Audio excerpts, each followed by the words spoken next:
For years, hunting in Africa has been misconceived as a wasteful and arrogant trophy sport.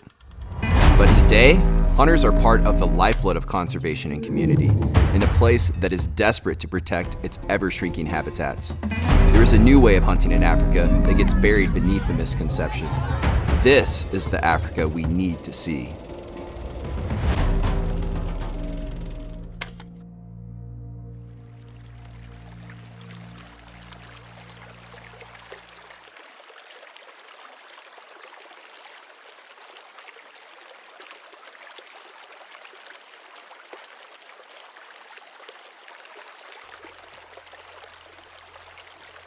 So for this particular hippo hunt, I'm shooting a 300 Win Mag with a 190 grain Nosler AccuBond ammunition. I'm using the new Steiner Predator 8 scope. When we come over this bank, I don't know if this shot's going to be 20 yards or 150 yards across the river. Obviously 150 yards isn't ideal for a hippo, but I need to be able to have that particular range, and this scope allows me to do it. So that's the goal. They're not happy.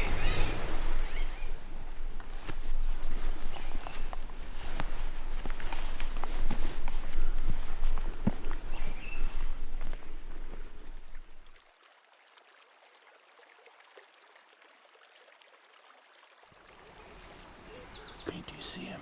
He's up resting now, but he's got one behind. Yeah, he's out in front of us though. Yeah, the cow's behind him. Yeah.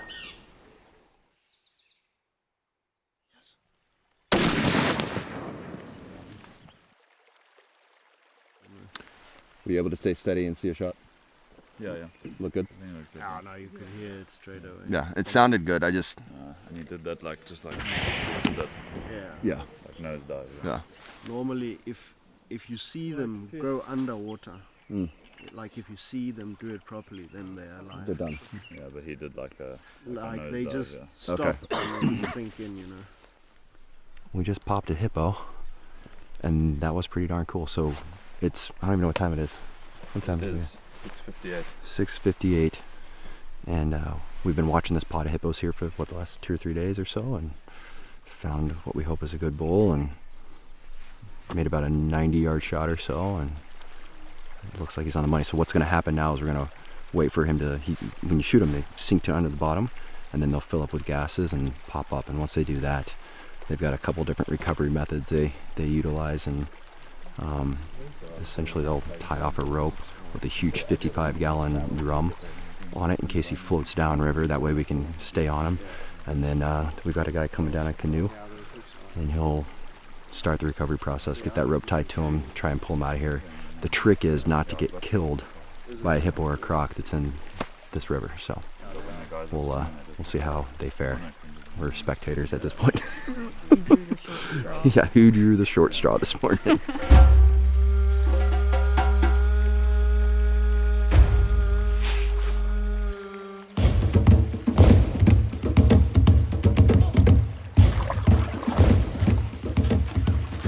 Once the hippo pops up, or we can find it, the guys will get in with the hippo, cut a hole in it, tie a big rope to it, and then we'll try and tow it with the boat slowly, because once the hippo starts floating, it's a bit easier to move in the water.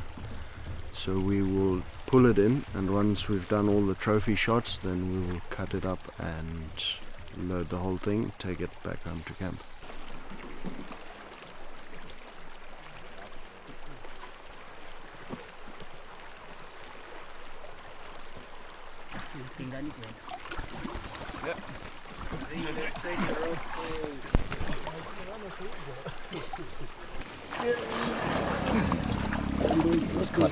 Wow.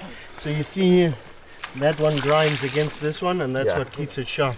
I see. If you put your finger here and drop it, You cut it right off. the finger's gone. Clean off. And so that tusk goes past here It sits up in the and knot. pushes up there, and that's what we were looking at. This tusk here. Yeah. On average, good mature male hippo like this, what does this thing weigh? I'd say about 4,000 to 5,000 pounds. Yeah, 4,000 to 5,000 pounds. 2,500 kilos Yeah. about. And then yeah. how old do you think this guy is? This guy will be 12 to 15 12. years. They can get a bit older than that. Mm. But this here is definitely a good old. You can Proper. see he's got full of scars and been fighting for a long time. So once we get it back up on land, we'll cut the hippo up and you'll see how little is actually left, because the people here, everybody will eat every single little bit of that animal. The guts, the heart, the liver, the lungs, every single little bit gets eaten. So the only thing you'll find left on the ground there is actually just a bit of the guts or the grass from the gut, and that's it. Maybe a bit of blood too. Papa? One. 1, 2, 3.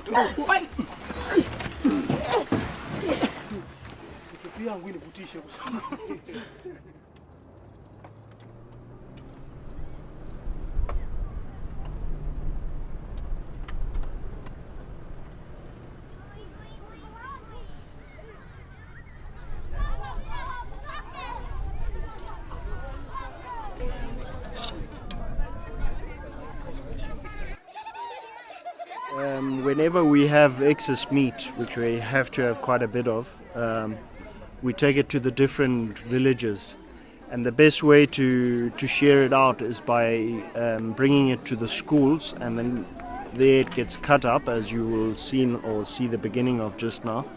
They'll cut it up and then each child will get a piece to take home to their families. That way we can control and make sure that the meat goes far and wide, rather than some few individuals taking majority of the meat.